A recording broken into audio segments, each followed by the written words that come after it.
우와 씨 좆대라 씨 뭐야 이거.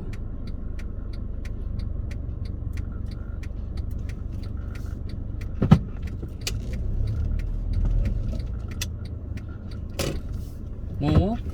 이씨 뭐 하는 거야 이거.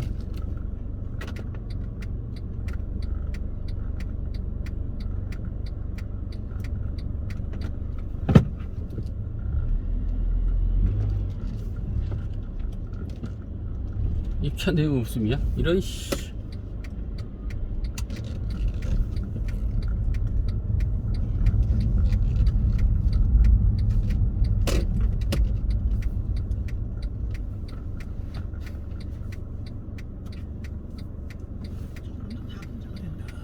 하지만 또 중요한 거는 실무 관행이잖아요. 다 통일하는 관행이거든요. 통일 인력이 있느냐, 현실은 그렇지 않다. 그러다 보니까 가끔 뭐 서울 강남 지역이나 이런 데 보면은 지금은 거의 사라졌는데 전단지를 뿌립니다. 유흥업소 어떤 그 불법 폭로 오토바이 타고 가다가 막 뿌리고 막 전방에 과속 방지턱이 있습니다. 왼쪽 커브에 주의하세요. 이게 쫙 깔리면은 그것도 좀 잡아야 되거든요. 그래서 내용에 따라 다르겠지만 같은 형태가 아닌가 싶기도 하고. 뭐야 이거. 아 이거 씨. 전화번호가 적혀 있잖아요. 어쨌든 영업을 하는 거니까 불법이지만 그 불법 업주들은 전화가 오는 걸 기다리고 있는 거죠. 그렇죠. 경찰 전단지를 수거. 그래서 이 번호 지금 불법으로 미쳐버리겠다. 야, 여기서 지금 이렇게 간다고? 그 전화에 전화로 끝없이 전화가 걸려가네요. 이야. 결국은 그 보고 정말 광고지를 보고 누가 혹시라도 전화를 한 번이라도 이렇게 안 됩니다. 진짜 바닥에 그 전단지 뿌려서 전화를 유도하는 방식은 이제는 실패합니다. 크게 사라집니다.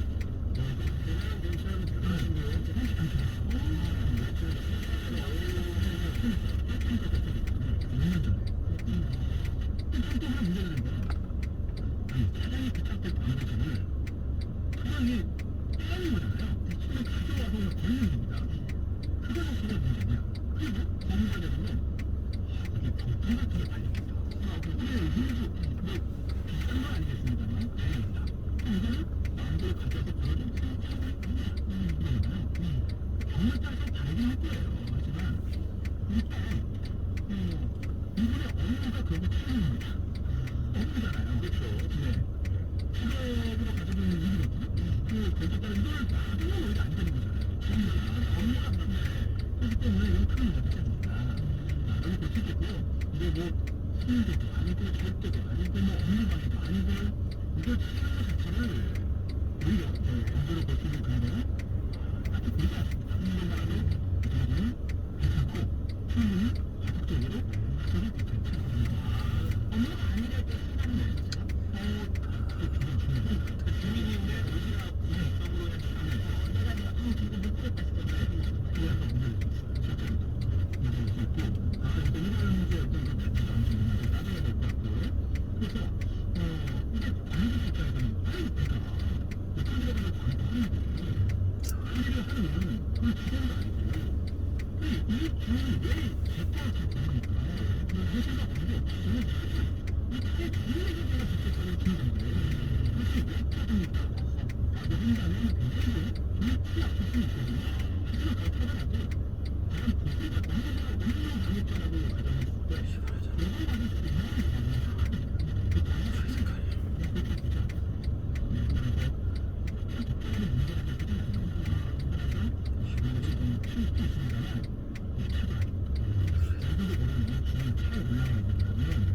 주민으로서는 그거를 가져가는 거는 이건 좀 자세하실 때 공기가 무엇이든 간에 결과가 네.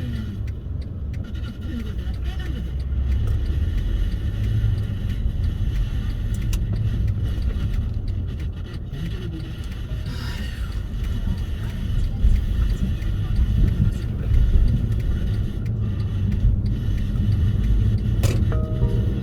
500m 앞 교통정보 수집 구간입니다. 자, 이번에는요. 이렇게 길게 보내주시면 약 300m 앞 안녕하세요. 교통정보 수집 지라시로 오고 구간입니다. 오는 애청자입니다.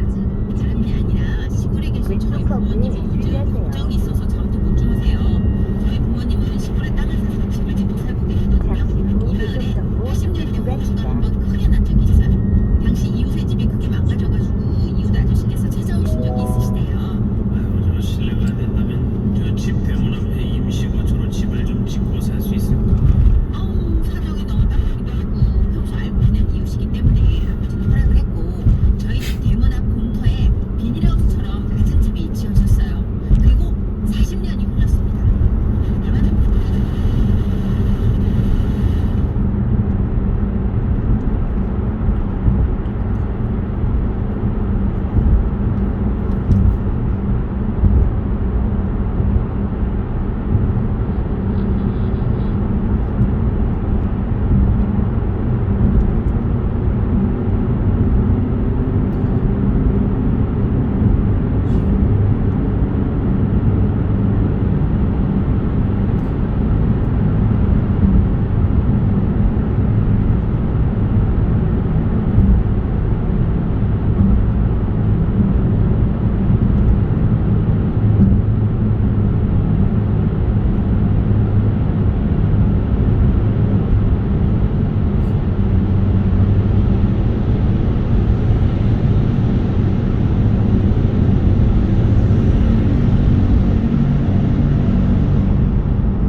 안 잡혀.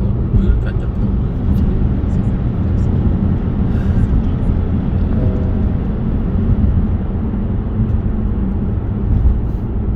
약 500m 앞 시속 70km 구간입니다. 약 300m 앞 시속 70km 구간입니다.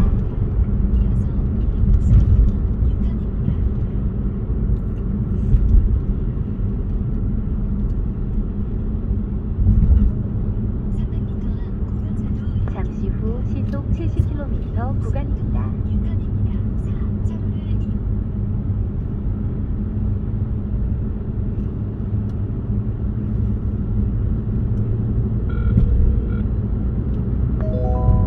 잠시 후 교통정보 수집 구간입니다.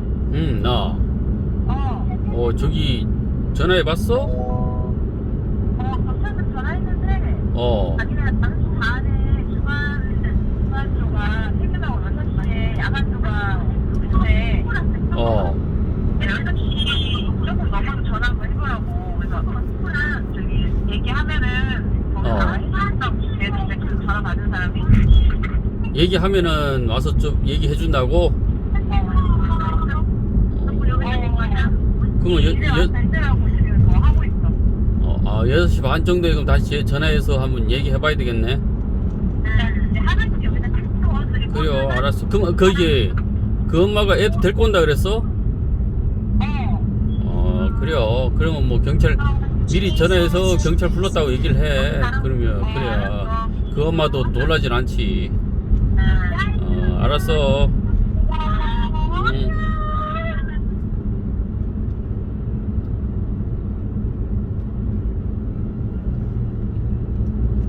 시끄러워서 뭘 스피커폰으로 혼자인가 가지고 여러 명이 스피커폰으로 틀어놓고 얘기를 하고 있어. 아유.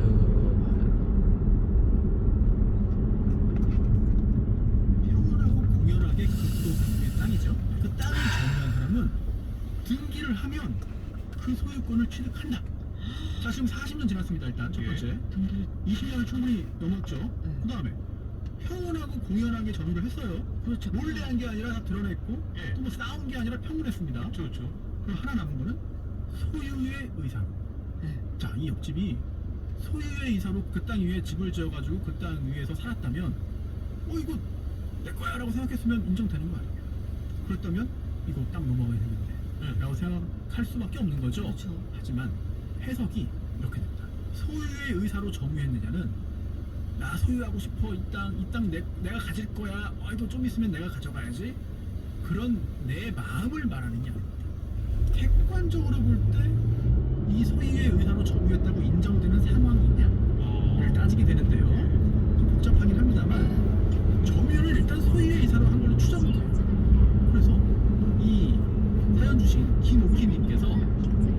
아니라는 거를 증거를 잘 설명을 하고 설득을 해야 됩니다. 우리 대법원은 객관적으로 봅니다. 법원의 시각으로 봅니다. 판사의 시각으로.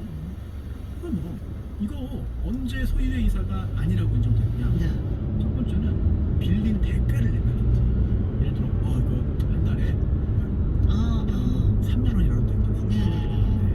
아니면 꼭 이 집을 지은 땅뿐만 아니라 옛날에 농밭이 문제가 있습니다. 그래서 이거 농사를 지은 다음에 쌀 한 포대라도 한 가마라도 주면 이거는 소유의 이사로 소유한 게 땅을 가진 게 아니다. 그렇네. 이거는 대가가 있는 거니까 빌려서 한 거다. 이렇게 나옵니다. 그래서 이 경우에도 혹시 뭔가 대가를 받는 게 있는지를 찾아보십시오. 네. 없으면 조금 복잡하긴 해요. 신분이랑 안 맞았을 것 네. 같은데. 그리고 두 번째는 이런 것도 있습니다. 이거는 좀 유용하게 활용할 수 있는데요. 경험칙상, 그러니까 사회적으로 볼 때 그동안 정말 참다운 소유의 이사로 점유했던 사람이라면 충분히 했을 만한 행동을 하지 않았다. 이게 뭐냐면 예를 들어서 이게 워낙 문제가 되니까요. 그동안 예전부터 특별조치법에 의해서 등기를 할 수 있게 해줬잖아요. 그럼 그때 왜 안 했어? 그때 왜 안 했지? 왜 안 하고 지금까지 안 했을까? 이런 것도 그런 사정이 있으면 이 소유의 이사로 점유했다고 인정이 안 돼요. 이 말은 꼭 소유권을 지킬 수 약 있다는 얘기죠. 500m 앞 시속 그렇죠. 70km 신호 그래서 위반 과속 주의 40년 동안 어떤 일이 구간입니다. 있었는지를 잘 따져봐야 됩니다. 근데 이거는 전제가 있는 거죠. 아까 우리 아버지 돌아가시기 전에 이 땅 우리께 됐다고 말했는데요. 그러니까 되게 불안해.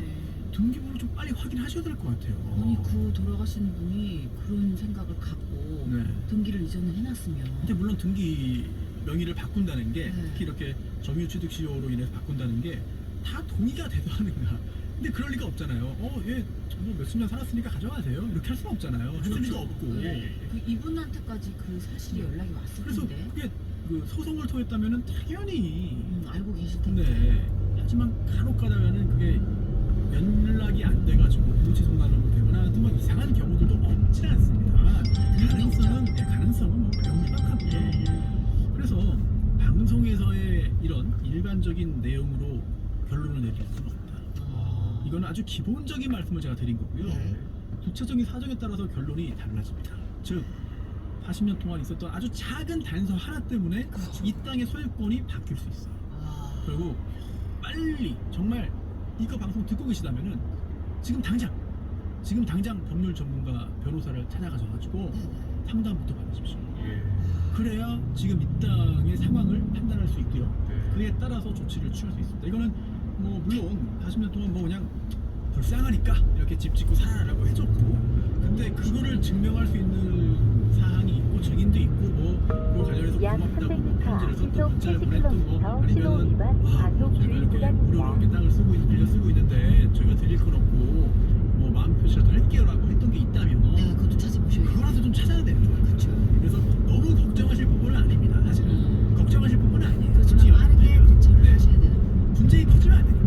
그리고 예를 들어 지금 집을 짓고 있는 잠시 거잖아요. 후 시속 지금 70km 새로 짓는 신호 거잖아요. 위반 그거 과속 주의 지어버리면 어떡합니까? 구간입니다. 복잡해져요. 그래서 아예 지금 빨리 더 이상 짓지 못하게 만드는 게 이익입니다. 사람의 호의에 대해서 왜 이렇게 못하는 사실 이 점유취득시효는 굉장히 복잡한 변수가 꽤 있기 때문에 네네. 오늘 제가 드린 말씀은 아주 일반적인 내용이라고 들으시면 되고요. 개별적인 사정에 따라서 좀 달라질 수 있습니다. 이 부분은 제가 오늘 사연 일부러 내가 말씀을 드리겠습니다. 아, 네네. 진짜 내일이라도 전문가 좀 알아보고 지금 당장 내일 가야 됩니다. 나가세요. 일어나. 지금 클로징 들을 여유가 없어요. 같습니다.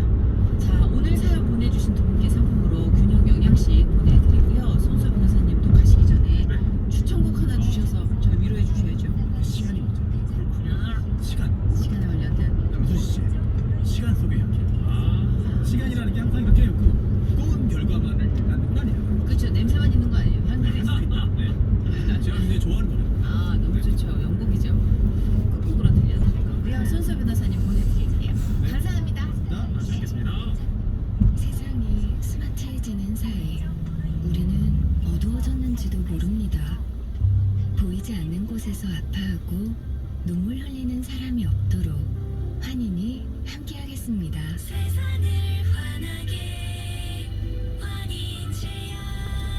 환인제약 오늘 하루 어땠나요? 애써 웃고 많이 참고 마음과 다른 하루였다면 물만큼은 원하는 대로 제주어선송이가 걸은 깨끗한 물을 깐깐하게 관리해 깨끗하고 건강하고 맛있는 삼다수.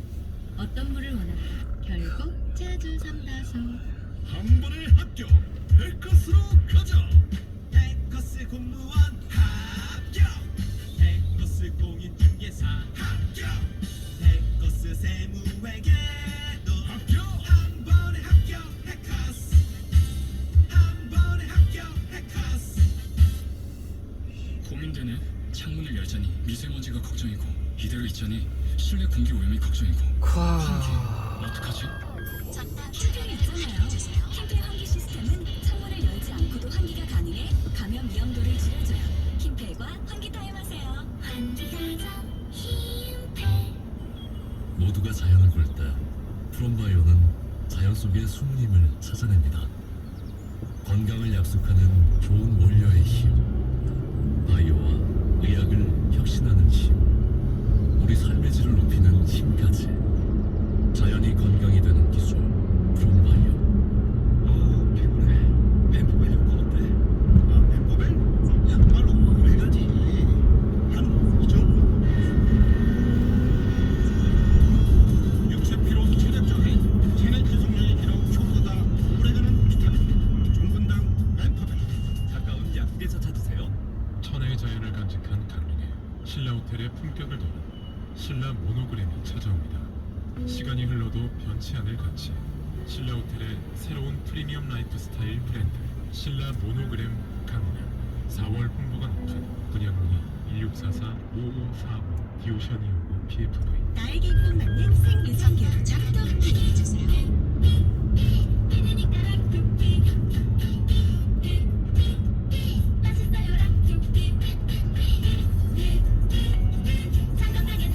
이유는 달라도 선택은 역시 건강기능식품입니다. 원빈입니다. 정라의 하늘에 더해진 스카이브리지, 예정된 7호선 초역세권에 더해진 커널웨이, 정라의 중심에서 더 완벽해지는 순간, 가장 이상적인 일상의 시작. 정라더 리브 대한문가사 032-582-8881 SGC 이테크건설. 안녕하세요. 배우 이종혁입니다. 기업을 운영하시는 분들을 위한 좋은 소식을 가져왔습니다. 바로 정부에서 고령자 친화 기업 설립을 지원한다고 합니다.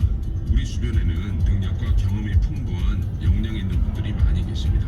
만 60세 이상 고령자를 다수 채용하는 기업에게 최대 3억 원까지 지원한다고 하니 기업에 정말 큰 보탬이 되겠죠.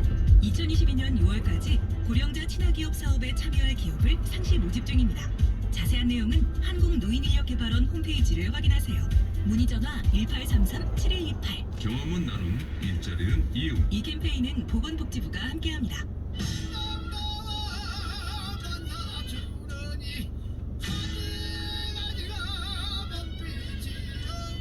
애지우협찬 우리의 소리를 찾아서 만선이 된 조기잡이배에서 부르던 배치기 소리입니다.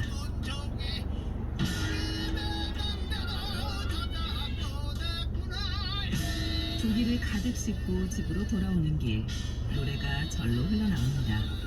우리의 소리를 찾아서 건강이 쉬워진 이후 애지우협찬이었습니다.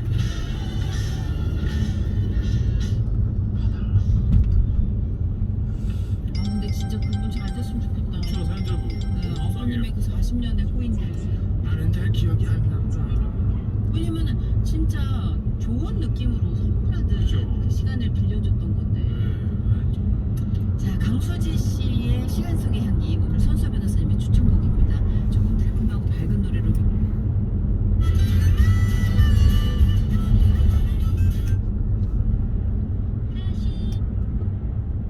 좋다.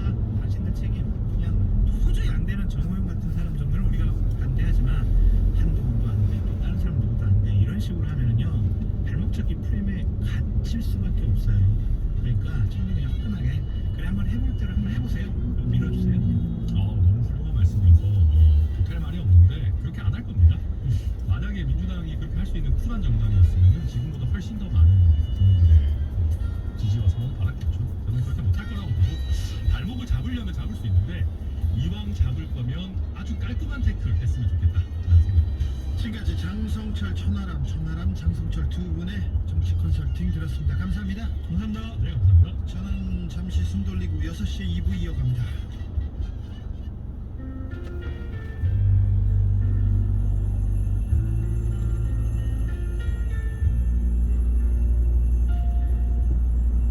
KBS 라디오 연중기획 희망충전 대한민국 481번째 이야기.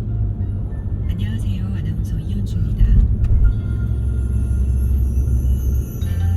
고등학교 1학년 수정이는 누군가 장래 희망이 뭐냐고 물어볼 때마다 이런 말을 합니다. 장차 의사가 돼서 아픈 사람들의 몸과 마음을 치료해주고 싶어요. 부신피질암 말기 진단을 받고 힘들어하는 엄마를 보면서 의사가 되기로 결심한 수정이. 굳은 결심만큼 열심히 공부해서 성적을 꽤 올렸지만 마냥 기뻐할 수만은 없습니다. 오랫동안 아파하던 엄마가 6개월 시한부 판정을 받았기 때문입니다. 아빠의 가정폭력에 시달리면서도 묵묵히 아픔을 감내해왔던 엄마가 수정이는 너무 안쓰럽게 느껴집니다. 온종일 엄마를 생각하면서 하염없이 눈물만 흘리고 있는 수정이를 위해서 여러분이 따뜻한 격려를 보내주세요.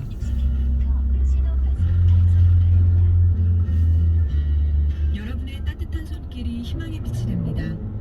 ARS 060-700-1580 너무 짧아서 안 될 수도 있다. 060-700-1580 캡을 하나 한통화 달아서 3,000원으로 희망을 선물해주세요. KBS 라디오 연중기획 희망충전 대한민국은 초록우산 어린이재단, 인탑스 주식회사, 그리고 청취자 여러분과 함께합니다. ARS 060-700-1580 한통화 3,000원입니다.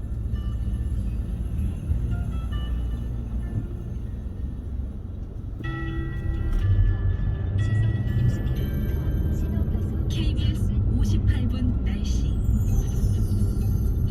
5월도 중반부에 접어들고 있습니다. 봄은 오더니 가더이다를 신고해서 보듯이 짧아서 아쉬운 봄도 저물어 가고 있습니다. 오늘 한낮에 약 500m 시속 70km 신호 위반 과속 주의 구간입니다. 이렇게 단풍과 평년과 비슷하거나 평년 기온을 다소 웃돌 걸로 보이고요.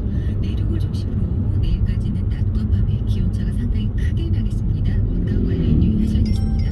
오늘 밀양의 남편 27.8도로 전국 최고치를 기록했고요. 영남 일부 지역 이렇게 30도에 육박하는 더위를 보였고 내일은 기온이 더 약 300m 높겠습니다. 시속 서울 대전이 70km 27도까지 신호 위반 오르겠고요. 과속 강릉은 주의 19도로 구간입니다. 19도로 영동 지방은 상대적으로 기온이 낮겠습니다. 대구는 24도 등 전국 17도에서 28도 분포를 예상하고 있습니다. 아침 기온은 서울 16도 등 11도에서 17도 분포를 보이겠습니다.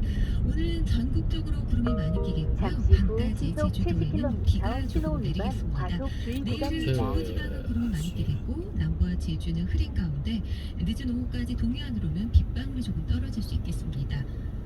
오늘 오존 농도는 나쁜 단계를 곳곳에서 보였고 자외선 지수는 다소 높았는데요. 대기의 질은 계속해서 좋은 상태를 유지하고 있습니다. 지금 서울의 기온은 22.1도입니다. 강혜종입니다.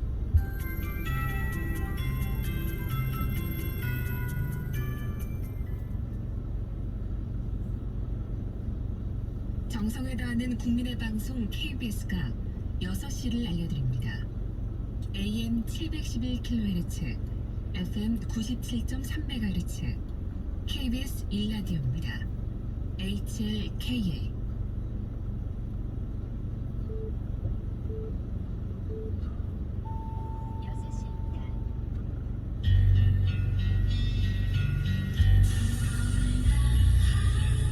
정성을 다하는 국민의 방송 KBS 주진우 라이브. 그냥 그렇다.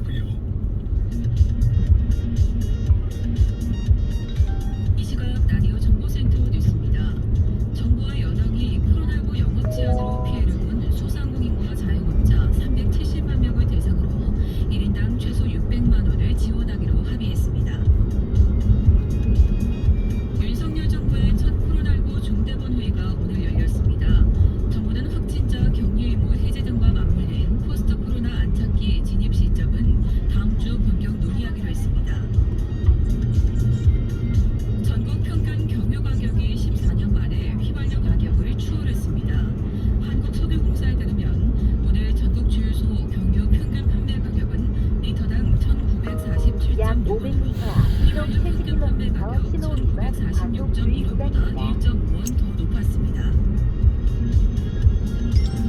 푸틴 러시아 대통령이 우크라이나 전장에서 패배할 가능성을 인식하면 이를 실존 위협으로 판단해 핵무기를 사용할 수 약 있다고 미국 300m, 정보당국이 시속 진단했습니다. 70km 신호 위반 과속 주의 구간입니다. 서울 용산구의 윤석열 대통령 집무실 인근 아파트 주민들이 시위 소음으로 불편이 크다며 집회 반대 탄원서 서명 운동에 나섰습니다. 서울행정법원은 대통령 집무실 100m 이내 잠시 구간에서 후 행진을 시속 허용하며 70km 집회를 신호 일부 위반 허용했습니다. 과속 주의 구간입니다. 지금까지 라디오 정보센터 뉴스 정원나였습니다. 다 들었어.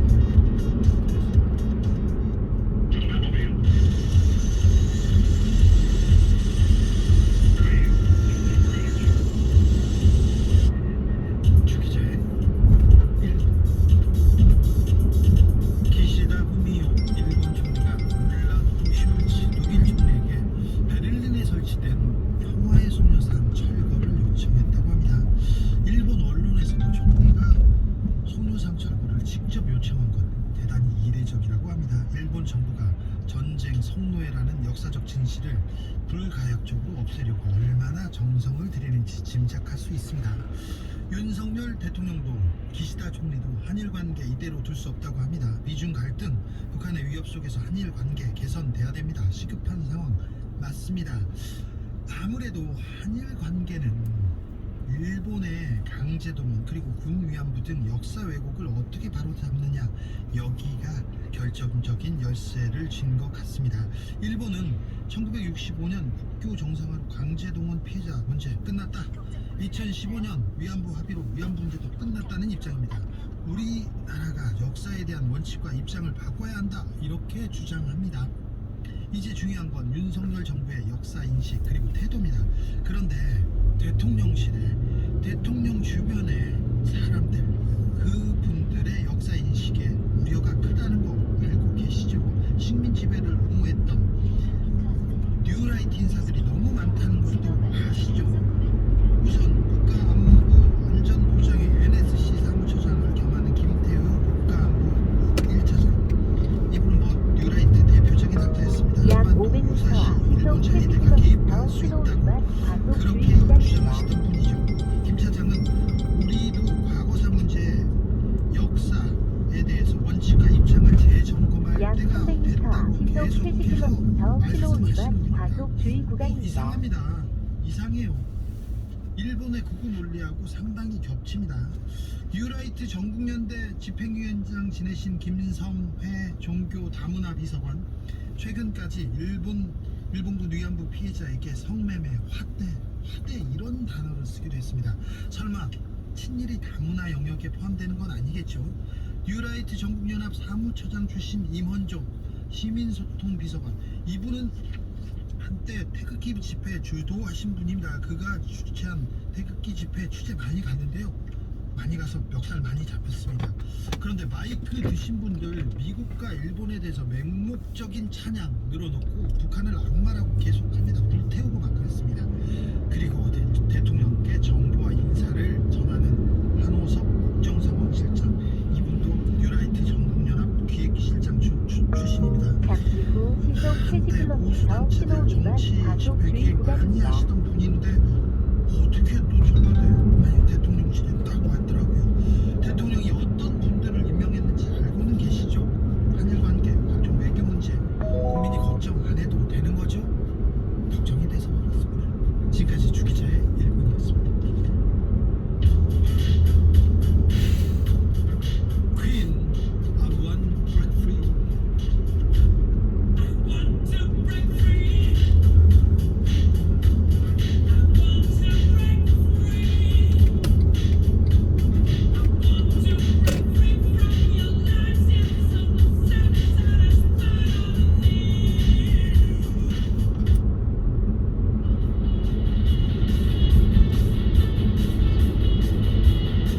이 새끼 뭐하는 거야 이거. 신고만이야 이거. 재판에 참석하느라 제가 오늘 하루 진행을 또 맡게 됐습니다. 저는 월요일 경제 코너에서 찾아뵙고 있는 김치영 기자입니다. 윤석열 정부가 출범하면서 여당과 야당이 바뀌었죠. 여당의 권성동 원내대표가 이렇게 호소를 했는데요. 하지만 야당이 된 민주당은 본회의 일정이 정해지면 의원총회를 열어서 찬반 표결 여부를 결정할 예정이다 이렇게 얘기를 하고 있습니다. 한덕수 총리 후보자 인준을 놓고 2라운드에 돌입한 여야 모두 다 고민이 적지 않을 것 같은데요. 여당인 국민의힘 김영동 수석대변인 잠시 후 연결해 보겠고요. 3인칭 시사 시점에서는 오늘 놓치면 안 될 이슈와 인물 짚어드리겠습니다. 그리고 최재성 전 정무수석과 함께하는 정치 프로파일링도 이어집니다. 그럼 광고 먼저 듣고 3인칭 시사 시점으로 들어가겠습니다. 아이유입니다. 어쩌면 우리는 지구 위에서 우리란 말을 가장 많이 쓰는 사람들 아닐까요? 우리 남편, 우리 손주, 우리 회사. 소중한 우리를 위해 우리가 바꾼다. 우리 마음속 첫 번째 금융, 우리 금융그룹. 6월 말이면 개별 서비스 온라인 택보 끝나는데 요즘 신차 구입하면 얼마나 오래 걸려요? 방금 주문하신 쌍용자동차 나왔습니다. 완전 빠르네요. 5월 쌍용자동차 계약 시 대기업 시 바로 픽업. 선수율에 따라 최대 36개월 무이자도 가능하네요. 5월엔 쌍용자동차 시장으로. 자, 던졌습니다. 돌직구인가요? 이건 처음으로는 철직구나요. 돌직구보다 빠른 주문과 배송 속도, 눈앞에서 확 떨어지는 가격까지. 약 500m 앞 시속 80km 신호 위반 과속 주의 구간입니다. 그 다음은 교통정보 수집 구간입니다. 여러분은 지금 표창원의 뉴스 하이킥과 함께하고 계십니다. 약 이어지는 200m 코너도 앞 시속 기대해주세요. 80km 신호 위반 과속 주의 구간입니다. 그 다음은 교통정보 수집 구간입니다. 오늘의 시사 입체적으로 풀어드립니다. 3인칭 시사 시점. 잠시 후 시속 70km 신호 위반 과속 주의 구간입니다. 그 다음은 교통정보 수집 구간입니다. 시사평론가 나오셨고요. 김과장의 장은 장윤선 정치전문기자입니다. 어서 오십시오. 네, 안녕하세요. 지난번에 김민아 우리 잠시 후 시사평론가 교통정보 수집 구간입니다. 네, 정혜성 기자님은 처음 뵙네요. 네, 저 유튜브에서 많이 뵙고 있습니다. 저도 많이 뷰 엑스건데요. 정말 목소리가 너무 좋으셔서 귀에 정말 잘 꽂힙니다. 제가 유튜브로 우리 정 기자님 뵀던 유튜브 오늘도 생중계가 되고 있습니다. 유튜브 MBC 시사라디오 채널로 함께해 주시면 감사하겠습니다. 먼저 정혜성 기자님 어떤 이슈 준비해 오셨습니까? 대통령의 프리스타일 야긴가 좋겠다 이렇게 한번 꼽아봤습니다. 오늘 아마 검색창에 뉴스 검색해보신 분들은 아시겠지만 어제도 자유, 오늘도 자유, 자유가 굉장히 강조가 되고 있습니다. 그래서 이 대통령의 프리스타일이 국정에 어떤 영향을 미칠지 한번 챙겨봤습니다. 오늘 이제 윤석열 대통령 취임 후 첫 출근이었잖아요. 네. 그리고 첫 번째 수석비서관 회의에서도 제일 강조한 것들이 있을 텐데 어떤 말들이 나오는지 좀 궁금하네요. 네, 경제가 어렵다. 제일 문제가 물가라고 강조를 했습니다. 저는 이 점에 전적으로 동의합니다. 왜냐하면 제가 주부이기 때문에 마트 갈 때마다 가슴이 철렁철렁합니다. 이걸 사야 되나 말아야 되나 이런 생각들 우리 주부님들 많이 하실 텐데요. 대통령 인식하는 우리 국민이 실제 민생로에 허덕이는 상황에서 각종 경제 지표를 면밀히 챙겨야 한다면서 소상공인 자영업자들의 손실보상을 위한 추경에 조속한 처리를 약 집행을 500m 앞 강조했습니다. 시속 특히 70km 대통령실 신호 직원들을 위반 과속 향해서는 주의 구간입니다. 사무실에만 있어서는 안 된다. 구두 밑창이 닳도록 일해라. 이렇게 이거 강조를 10년대에 저희 상사들이 했던 얘기가 있는데 그렇습니다. 이제 앞으로 구두 밑창 제대로 약 붙어 있는 분들은 300m 일 열심히 안 시속 하는 지표가 될 수 있기 70km 때문에 신호 진짜 위반 열심히 뛰어다녀야 과속 될 주의 것 같다는 구간입니다. 생각이 좀 드는데요. 회의도 프리스타일, 복장도 자유롭게, 그리고 하고 싶은 얘기도 마음껏 하자 이렇게 네. 강조를 했는데요. 오늘 어떤 일이 있었냐면 점심에 전복죽 오찬이 있었어요. 당초에는 김대기 비서실장, 김성환 안보실장, 이 양 실장하고 셋이 하려고 그랬는데 갑자기 즉석에서 대통령께서 그러지 말고 우리 단체로 같이 먹읍시다 이래가지고 전부 전복죽 오찬을 하게 잠시 된 후 거예요. 시속 70km 그래가지고 신호 위반 뒤에 과속 있던 주의 분들은 한 구간입니다. 그릇밖에 못 먹는 상태가 벌어진 겁니다. 식사 그러니까 그렇게까지 준비가 안 돼 있었군요. 그렇죠. 그러니까 이제 양이 부족해가지고 이제 이런 사태가 벌어지니까 프리한 건 좋은데 이런 것들을 좀 챙기면서 프리하게 가야 되는 거 아닙니까? 먹는 건 먹어야 되거든요, 다 같이. 네네. 그런 생각이 좀 드는데요. 이제 무엇보다 이제 대통령의 출근 시간과 관련해서도 좀 얘기가 나올 수 있을 것 같습니다. 오늘 첫 출근길 경찰이 굉장히 긴장했습니다. 혹여라도 대통령이 출근 시간 때문에 다른 일반 직장인들이 교통 혼잡 때문에 굉장히 고생하실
못했다라는 국민적 트라우마가 있습니다. 그렇습니다. 그렇기 때문에 이 대통령의 출근 시간과 대통령이 지금 어디 계시는지는 네. 사실은 다 확인이 돼야 되거든요.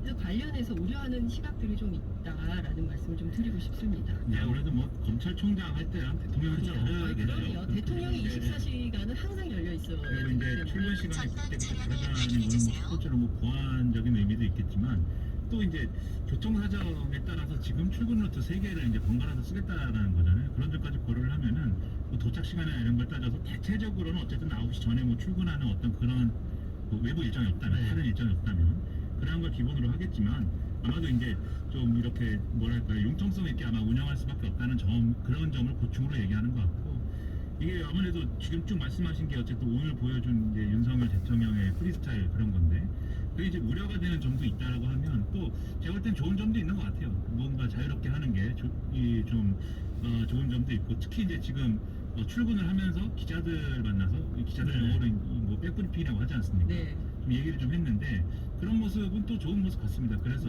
그렇게 일상적으로 이제 출퇴근 과정 또는 뭐 왔다 갔다 하는 과정에서 기자들 만나서 이렇게 중요한 정보라든가 본인의 입장이라든가 이런 것들을 잘 설명해주는 과정을 또 거치는 게 일상화되고 전통이 되고 이제 좀 그렇게 좀 자리를 잡으면 굉장히 좋겠다. 일본의 경우에는 그렇게 하지 않습니까? 총리가 이제 제가 전조에 나왔다 들어갔다 할 네. 때 기자들 만나서 얘기하거든요. 근데 사실 이제 기자들이 이제 저도 출처에 취재를 해보면 출퇴근 멘트를 다 따거든요. 이제 출근할 때 멘트 따고 퇴근할 때 멘트를 따지만 사실 이것은 한 줄 뉴스에 불과하고 제일 중요한 것은 오늘 대통령께서 프리스타일을 강조하시면서 앞으로 카메라 찍을 일이 없다 수석 보좌관 회의하시면서요. 네네. 너무 점잖게 하지 말자. 오늘 이게 이런 영상을 찍는 건 마지막에 날 거다 이런 입장의 공개 안 말씀을 하셨는데 하시겠다는 얘기네요. 그렇죠. 근데 사실 수석 보좌관 회의에 풀단이 들어갑니다. 그래서 네네. 풀 취재를 통해서 전체 분위기에서 주요하게 얘기되는 내용이 무엇이고 국정의 방향이 어디로 가는지를 확인할 수 있는 일종의 이제 언론의 워치독 기능을 하게 하는데 만약에 이 기능이 막히고 그냥 출퇴근 멘트만 그냥 따는 식으로 한다면 제가 보기엔 이건 조금 문제가 심각해질 수 있습니다. 그래서 언론 대응은 언론 접촉면은 훨씬 더 넓어져야 될 것 같아요. 지금 말씀하신 대로 이게 그 모두 발언 공개하고 뭐 이런 거는 사실 이전에 이제 있었던 어떤 그런 과정을 보면은 그게 또 대통령의 현안에 대한 입장을 밝히는 기회가 되었던 게 사실이지 않습니까? 근데 이제 그걸 안 한다고 하면은 다른 방식으로 그러면 뭐 백브리핑 이상의 어떤 입장 표명을 하는 그런 자리도 많이 만들어야 되겠고. 그 워낙 웨스트윙 그 미국 스타일을 또 좋아하시니까 네. 제가 보기엔 1층에 기자실을 만든다는 거잖아요. 약 대통령이 수시로 500m 앞 기자실로 시속 내려오셔서 60km 현안에 대해서 신호 위반 직접적으로 과속 설명을 주의 한다면 구간입니다. 제가 정보는 보기에는 없죠. 예, 네. 과거보다 굉장히 진전된 방식인 것이고 기존의 방식을 완전히 벗어난 새로운 방식의 접촉면이 됐거든요. 실효적인 게 중요한 것 같아요. 실효적인 게 중요하다는 말씀은 그전에 이제 회의에서 모두 발언한 것도 국방부 국제협력관으로 한미 국방 현안 조율을 맡았습니다. 박근혜 정부 들어서도 외교부 1차관, 국가안보실 1차장, 2차장 등 요직을 거쳤는데요. 국정원 내부 인사가 아니라 정통 직업 외교관 출신이 국정원장으로 발탁된 것은 이례적인데요. 김 후보자는 이번 경선에서 윤석열 캠프 외교안보 특보를 맡기도 했습니다. 김 후보자의 경우는 국가안보실 차장으로 재직하던 시절에 이제 세월호 사건이 있었는데 이와 관련해서 대통령 보고 시간 조작에 관여한 혐의로 검찰 수사를 받기도 했는데요. 결국 처벌은 받지 않았습니다. 국정원장 후보자의 경우 국회 정보위원회 인사청문회를 거쳐야 되는데 이러한 부분들이 좀 쟁점이 될 것으로 보입니다. 그리고 국외 대북 정보 수집을 담당하는 1차장에는 미국 통인 권춘택 사무총장을 기용을 했는데요. 권 총장은 86년부터 국정원에서 일해온 내부 인사로 국외 파트에서 일해고 있습니다. 그리고 이제 권춘택 사무총장도 박근혜 정부 때 이제 주미대사관에서 전부 204로 일했으니까 지금 이제 국정원도 전부 이제 외교통 그 중에서도 북미통이 이제 중심이 됐다라고 볼 수 있습니다. 박근혜 정부 출신. 그렇습니다. 그러니까 다만 이제 그러다 보니까 외교안보 쪽에 우려를 하는 분들은 어떤 얘기를 하시냐면 외교 안보 라인이 전부 미국통이다라는 걱정입니다. 이게 외교비서관 이문희 비서관 같은 경우도 외교부에서 이제 북핵 외교 기획단장을 지냈고요. 외교부 1차관 조현동 차관도 역시 마찬가지로 북핵 외교 기획단장을 지냈고요. 이도훈 외교부 2차관 역시 마찬가지로 북핵 외교 기획단장을 지냈습니다. 그러니까 지금 이제 우리 외교부 같은 경우는 거의 북핵 중심의 라인업이다라고 할 수 있는 건데 여기에 이 국정원 같은 경우도 북미통 중심으로 돼 있다고 하면 국제 네트워크를 형성하고 정책을 만들어 나갈 때 주로 이제 미국의 입기 혹은 미국 중심의 시각이 너무 좀 반영될 걱정이 되지 않냐라는 얘기고요. 생각해 보시면 이제 지금 윤 대통령의 지난 대선 때 외교 정책 공약이 뭐냐면 함께 번영하는 지역별 협력 네트워크와 글로벌 중추국가 건설입니다. 그러니까 지역별 협력 네트워크를 따로 구축한다는 거는 아세안이라든지 유럽이라든지 아프리카라든지 각 지역별로 별도의 어떤 그 네트워크를 구축하는 움직임을 약 가져가는 300m, 시속 60km, 신호 위반 과속 주의 지금 외교안 구간입니다. 라인업에서는 그 움직임을 펼쳐갈 수 있을 만한 전문 인력이 과연 있느냐. 이 로즈데이인데 여러분 알고 계시라고 미리 좀 말씀을 드립니다. 이 로즈데이예요. 읽어드린 세 분께는 써리원 아이스크림 가고요. 3179님의 신청곡 키윌 오늘부터 1일 이어드려요. 축하 축하.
선술집을 운영하고 있습니다. 아, 선술집을 운영하고 있고요. 네, 그러면 주요 장면으로 넘어가 보도록 하겠습니다. 서곡 혹은 전주곡이라고 하죠. 이제 프렐류디오라고 하는데 그 프렐류디오를 들으면 작품 전체를 본 것과 같다고 제가 전에 말씀드렸어요. 이 카발레리아 루스티카나의 전주곡도 마찬가지입니다. 네, 어떤 전주곡이죠? 이 전주곡은 시칠리아의 고요한 바다를 연상시키는 아름다운 선율로 시작하고요. 야, 그 물빛, 그 햇빛이 딱 비치는 저 반짝반짝한. 네. 그러다가 잠시 후 시속 60km, 신호 위반 과속 주의 구간입니다. 또 뒤에 이중창이나 다른 멜로디들이 섞여서 오페라 전체의 분위기를 볼 수 있습니다. 처음에는 이제 시칠리아의 배경을 좀 설명하는 그 음악으로 표현을 하고, 그다음에 심상치 않은 사건들을 예고하는 듯이 그런 격렬한 분위기의 음악으로 바뀐다고 하네요. 자, 그리고 나서 주인공인 테너 뚜리뚜의 노래가 무대 뒤에서 목소리로만 나온다고 하는데, 이 무대에 나오지 않고 뒤에서 노래만 하는 건가요? 그렇죠, 그렇죠. 자, 어떤 곡인가요? 필립 씨가 참 좋아한다고 저는 들었어요. 네, 실명? 네, 시칠리아 노래라고 하고 시칠리아의 노래. 네. 카이디 라띠 라카미자. 카이디 라띠 라카미자. 롤라는 뭐 그 옛 여인의 이름이니까 이해가 되는데, 이 어떤 뜻이죠?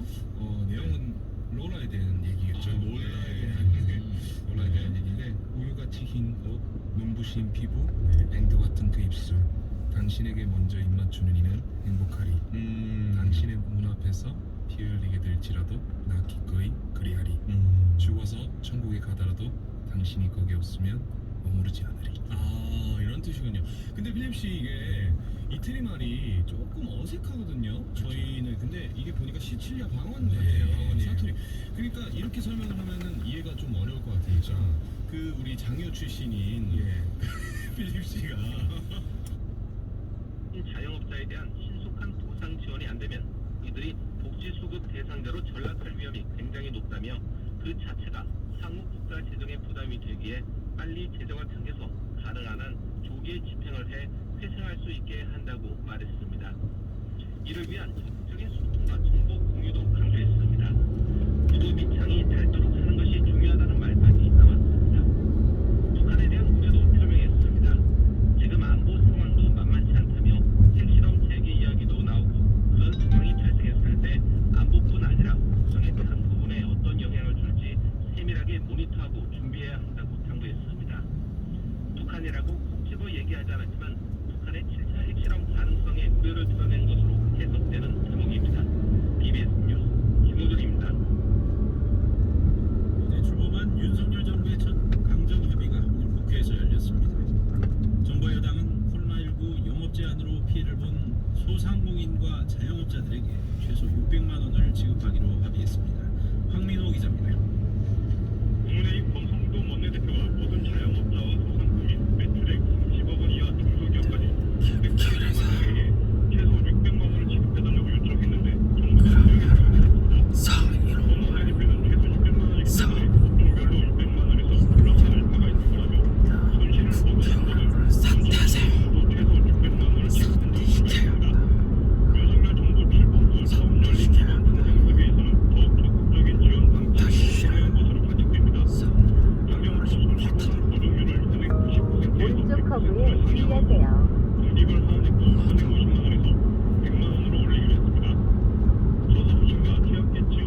500m 구간입니다. 사고 다발 구간입니다. 여수연의 정부에서 윤 대통령의 국회와의 협치가 중요하다는 지적이 제기되고 있습니다. 유상석 기자가 보도합니다. 헌정사상 세 번째 법조인 출신이자 첫 검찰 출신인 윤석열 대통령.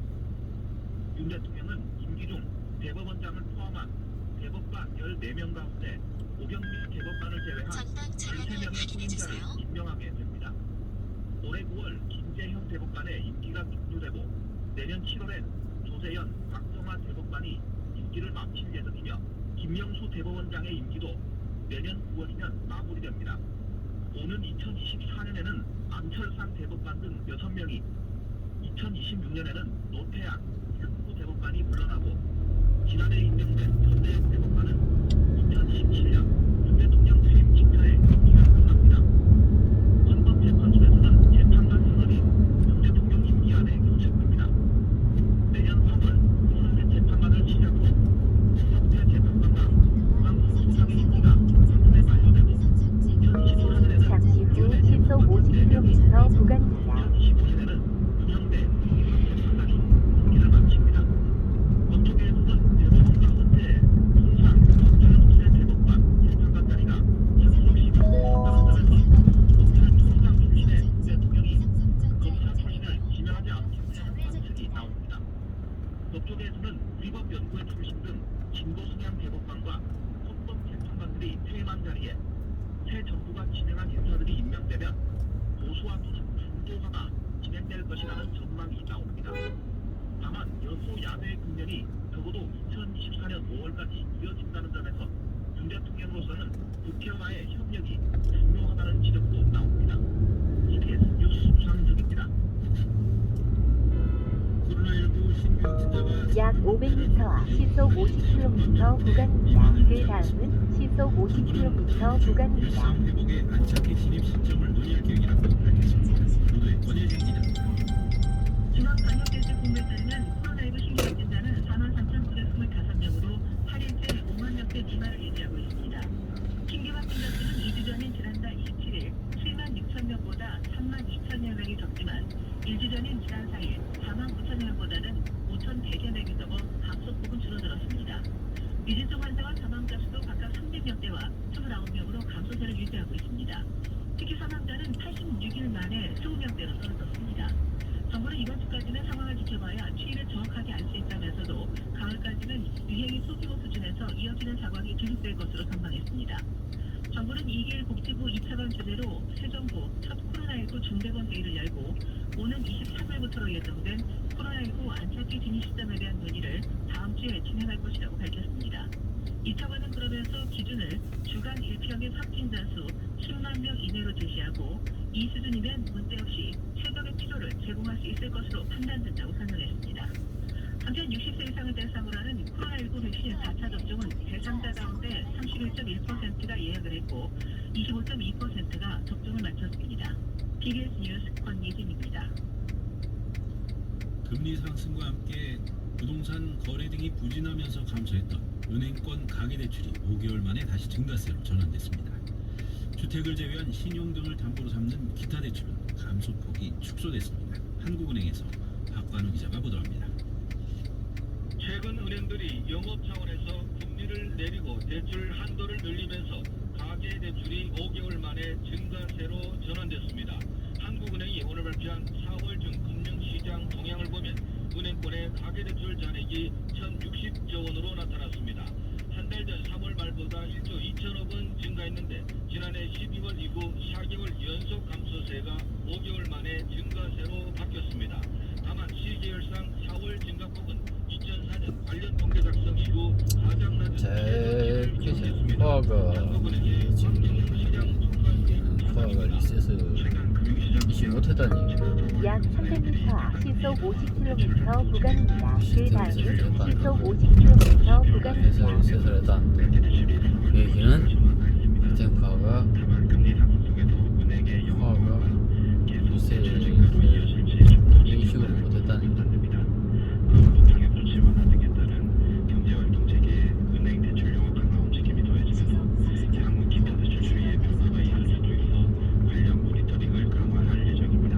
가계대출 가운데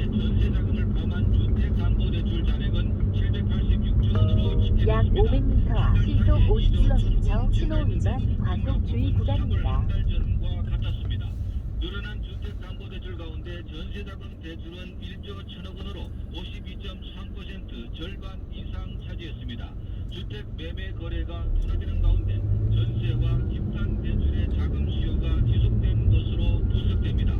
그러나 마이너스 통장 대출 등 기타 대출은 4월 말 기준으로 272조 1천억 원으로 나타났습니다. 3월과 4월 한 달 사이에 9천억 원도 줄어들면서 지난해 12월 이후 5개월째 약 300m 앞 시속 50km 신호 위반 과속 주의 구간입니다.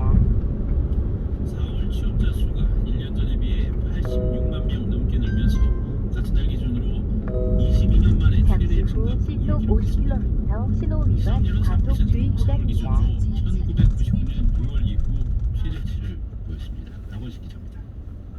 통계청이 오늘 발표한 지난달 고용 동향에 따르면 지난달 취업자 수는 2,807만 8천 명으로 1년 전보다 86만 5천 명이 늘었습니다. 4월 기준으로는 지난 2000년에 104만 명 이후 22년 만에 최대 증가폭입니다. 연령별로는 60세 이상의 전체 일자리 증가분의 절반에 해당하는 42만 4천 명에 달해 고령층 일자리가 가장 큰 폭으로 증가했습니다. 공미숙 통계청 사회통계국장의 말입니다.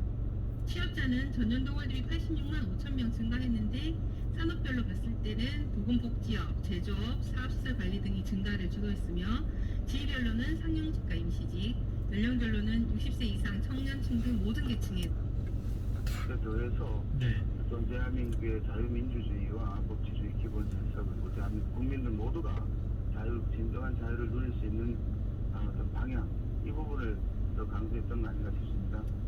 통합과 협치에 대한 부분은 당연한 명제다, 주제다 이렇게 보셔도 좋을 것 같습니다. 너무 당연해서 굳이 언급을 안 해도 된다. 뭐 이런 말씀으로도 들리긴 하는데요. 예. 그리고 이제 반지성주의라는 어제 그 대통령의 그 취임사에 나온 단어를 해석하는데 의견들이 좀 분분합니다. 이걸 저희가 어떻게 해석하고 받아들여야 될까요? 용어도 이게 뭐 미국 사학자 테더의 어떤 60년대 그런 용어를 끌어오셨던 것 같은데요. 우리 사회가 아마 어떻게 보면은 너무 갈라져 있다. 그리고 나는 먹고 옳고 너는 틀리다. 네 편, 내 편 나누어서 그리 말하는 이념적으로 그런 문제가 옳고 그름에 대한 부분이 개별적 기준이 없고 스스로 가치로서 들었잖아. 안녕하세요. 네, 안녕하세요.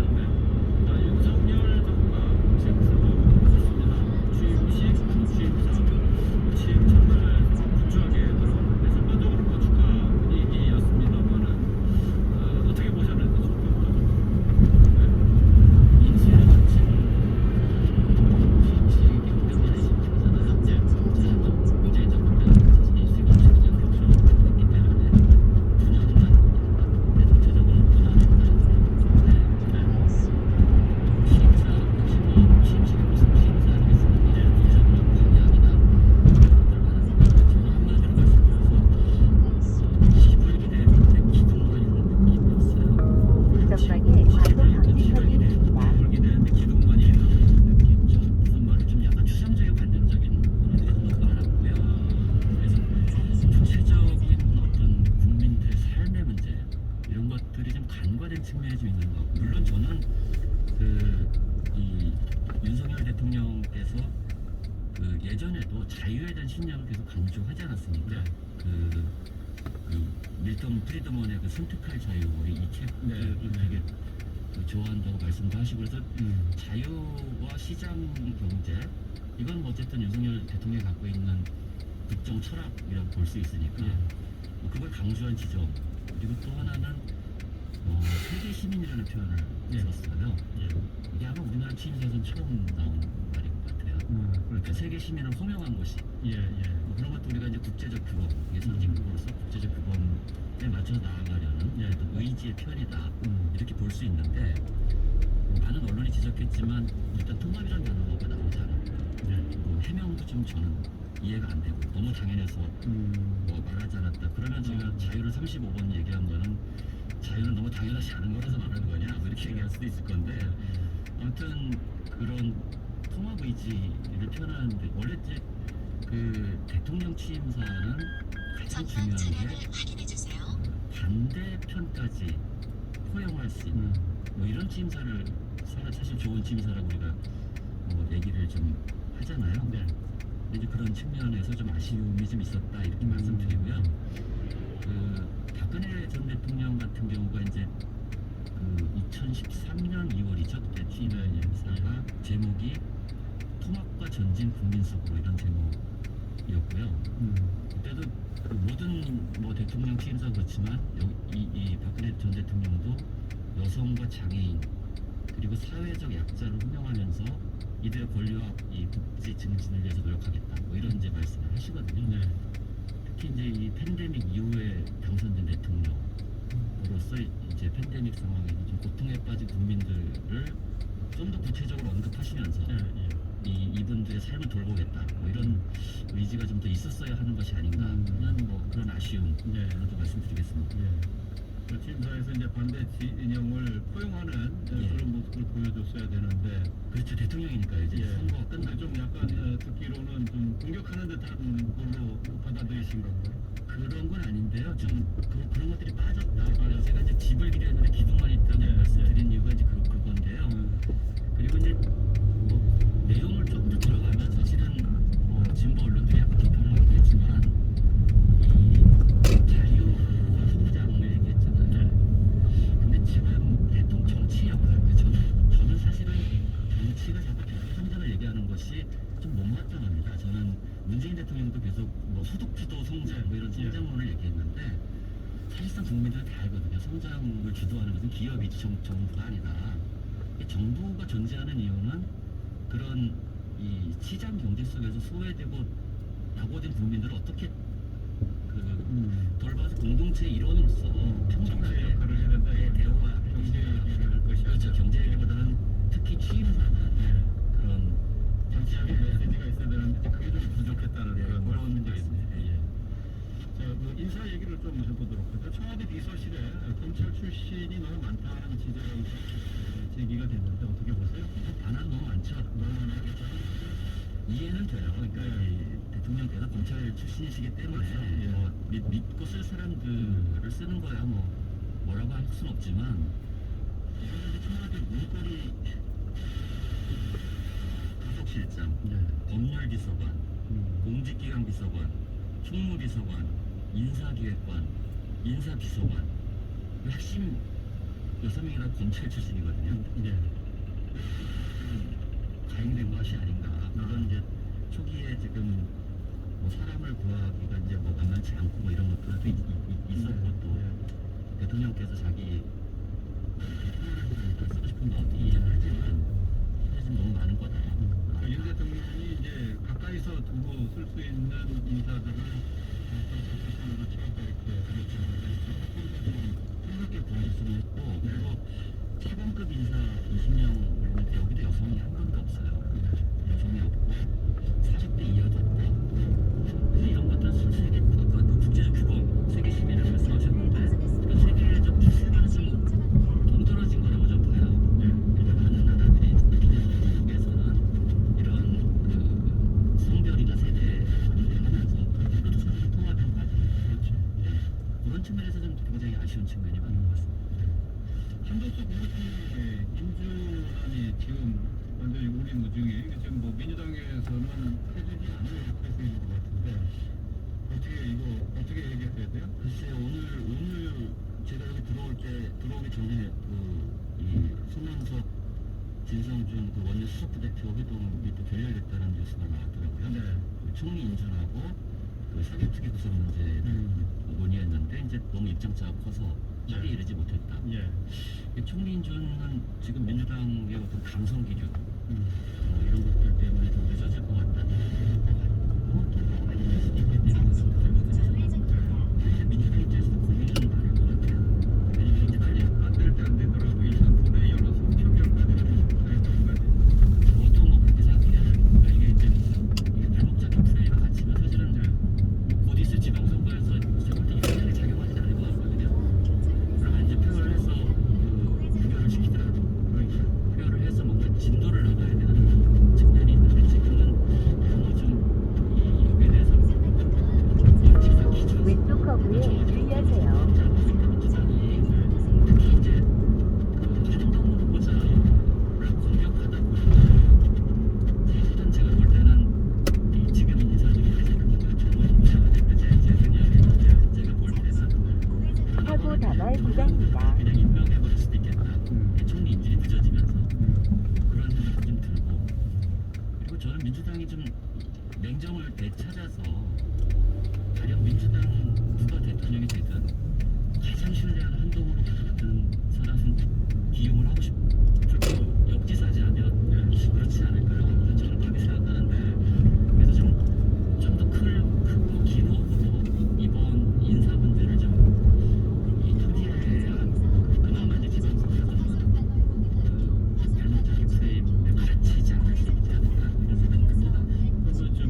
가지고 있기 때문에 총리 인준을 부결시킬 수 있다고 생각해요. 그것도 저는 민주 정치의 한 과정이라고 보는데 뭐 부적절한 인사라면은 뭐 당연히 지정차 단속 지역입니다. 그리고 그 윤석열 대통령께서 인사권을 갖고 인사권을 행사할 수 있다고 봅니다. 나머지 국회 동의가 필요 없는 인사들은 뭐 그렇게 갈 거고. 근데 어쨌든 민주당이나 국민의힘이나 접점을 찾아야 될 텐데 조금 전에 이제 최영두 의원과 전화 연결을 해봤습니다만은 장관이나 뭐 총리 인준이나 개별적으로 그 인사에 대해서 판단을 해달라 하는 거고 민주당은 어쨌든 연계가 돼서 그거를 협상을 해보겠다는 건 아니겠습니까? 그렇죠. 그런데 그거를 앞에서는 아니라고 그러고 뒤에서는 그렇게 하면 국민들이 다 아는 상황이기 때문에 저는 총리 인준 투표는 해야 된다고 봅니다.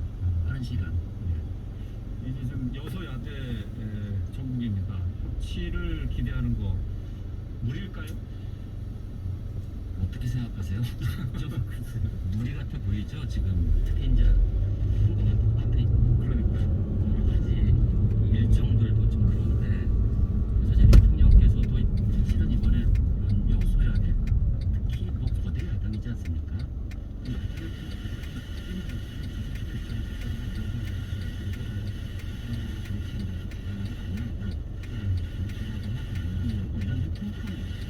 보여주셨으면 좋겠고 바랍니다. 근데 민주당도 저렇게 지금 지금 이제 전 세계적으로도 그렇지만 민주주의가 좀 위기에 빠지고 있거든요. 전방에 과속 방지턱이 있습니다. 민주주의 위기라는 게 이제 반지성주의로 얘기해서 맥락상으로 맞는 얘기예요. 전 세계적으로 이런 포퓰리즘, 팬덤 이런 것들이 너무 강렬해지면서 반지성주의라는 게 이제 그런 거를 이제 염두에 두신 거라고 좀 얘기를 합니다. 반지성주의 뭐냐인데 이거에 대한 얘기가 좀 더 저는 이제 그걸 염두에 뒀다. 그냥 신문 팬덤이나 이런 것들이 정치를 좌지우지하는 것에 대한 어떤 비판 아니었겠나 저는 이런 생각이 드는데 이게 그냥 윤석열 대통령의 취임사뿐만 아니라 지금 미국이나 지금 미국 공화당 전방에 과속 방지턱이 있습니다. 주제를